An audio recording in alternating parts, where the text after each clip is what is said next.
Hey, fourth graders, welcome to another language lesson. This is page 224.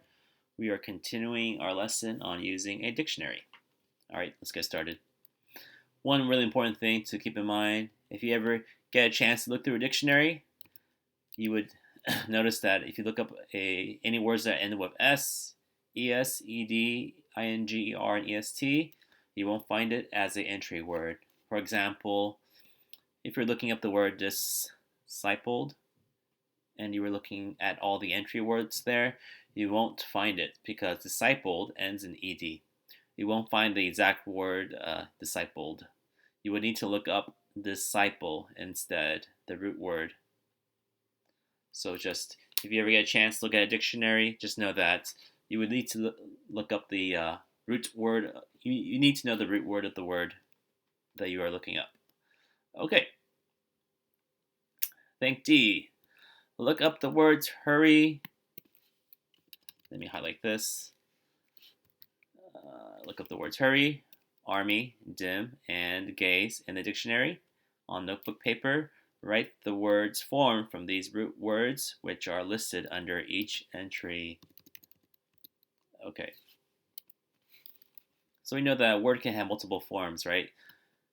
Word can end in a ing or ed, like ran or run, right? Different forms of the same word, or give, gived, or gave.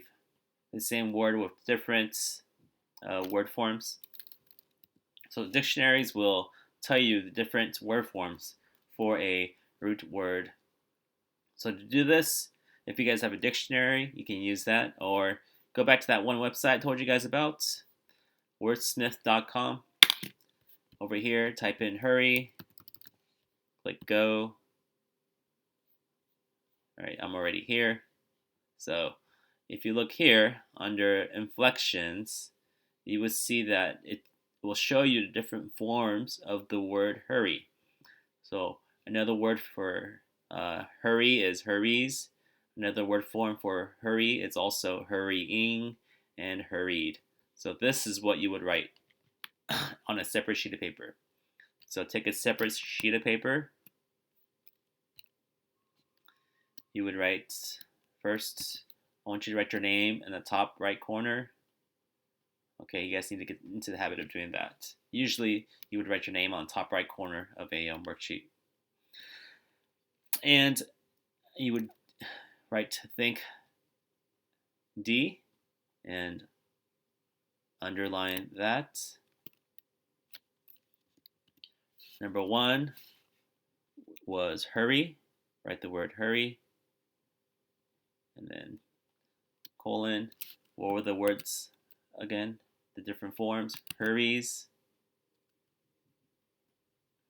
comma, hurrying, and hurried. So that's it. So you would do the same thing for the other words, which were, second one was army, skip line, dim, okay, and gaze. That's all you need to do for think D. Look up the word, look for any other forms of the word, okay, and just list it next to it. All right, let's do think E. How many words have more than one? Many words have more than one meaning. The dictionary numbers the the different meanings so that you can find them easily. 1. Look up the italicized words in the sentence below and decide which definition of the word explains its meaning in the sentence. 2. Write that definition in the blank. So we all know that words can have different meanings, right? The same word. For example, left, I can say I left my keys at home. Or I can also say I use my left hand to write. Okay. Same word, left.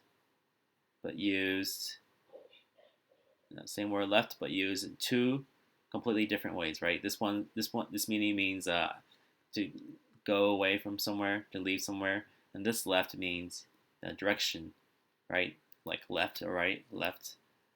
Okay, so lots of words have that. Dictionaries will tell you all the different meanings for the same word. So this one here, a giant dome crowns the Capitol building in Washington, D.C.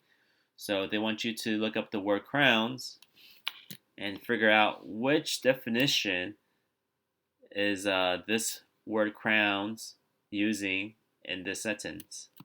So go back to this website again. You can type in crowns. It's okay to type in crowns instead of crown. If you're looking up a online dictionary, it will automatically show you the root word here, crown. So, all right, so we see here crown has three different definitions to it. The first one is a covering for the head, often made of gold or silver and decorated with jewels. Kings and queens wear crowns. Second definition is the government that king or queen's heads. The third definition is the highest part of something. So which one of these three definitions do you think that sentence is using? The sentence, a giant dome crowns the Capitol building, Washington, D.C. It's probably not talking about a crown that's made from silver or jewels, right? That wouldn't make sense. Probably not talking about the government. This is probably not talking about the king or queens, right? Because in America, we don't have king or queens. And what about definition 3? The highest part of something. A giant giant dome crowns a Capitol building, Washington, D.C. Yeah, that's probably it, the third one.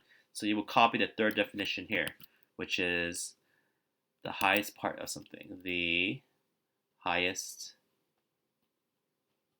part of something. So you would do the same thing for the next one. Our school hosted a blood drive for the local hospital. So how are they using the word drive in the sentence? Let's look it up on our right here. Drive. There's lots of different. Well, I'll just look at all these different definitions. Okay, so there's a verb form or a noun form. Okay, so instead of having to look up a whole 11 of these definitions, let's see. Our school hosted a blood drive for the local hospital. So they're probably using it as a verb, as a noun. Okay, so I can look under nouns, parts of speech nouns. Okay, let's look at these definitions.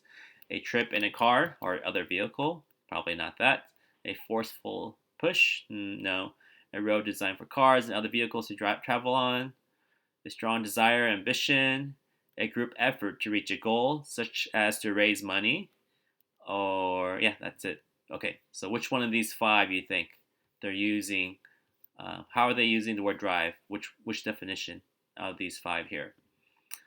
Well, the big hint is, raise money, right? Our school hosted a blood drive for the local hospital.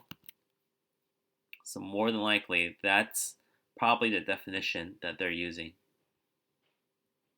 Because the other ones, a trip in the car doesn't make sense. Our school hosted a trip in the car, a blood trip in the car for the local hospital, or a forceful push. Our school hosted a blood push for the local hospital. No, probably not. So probably that definition number 5 here. A group effort to reach a goal. A group effort to reach a goal. What was it? Such as to raise money. Such as to raise money. Okay? So go ahead and do the same thing for the next 7 problems. Make sure you're looking up the bolded words. Read the sentence, see how they're using it. Which definition and which way are they using the word in the sentence? Okay? So we learned that the same word can have multiple definitions, so it's really important that you use the context of the sentence to figure out the meaning of that word. Okay, so look it up, figure out which meaning they're using, and write it down. Okay, if you have any questions, yeah, email me, message me. All right, take care.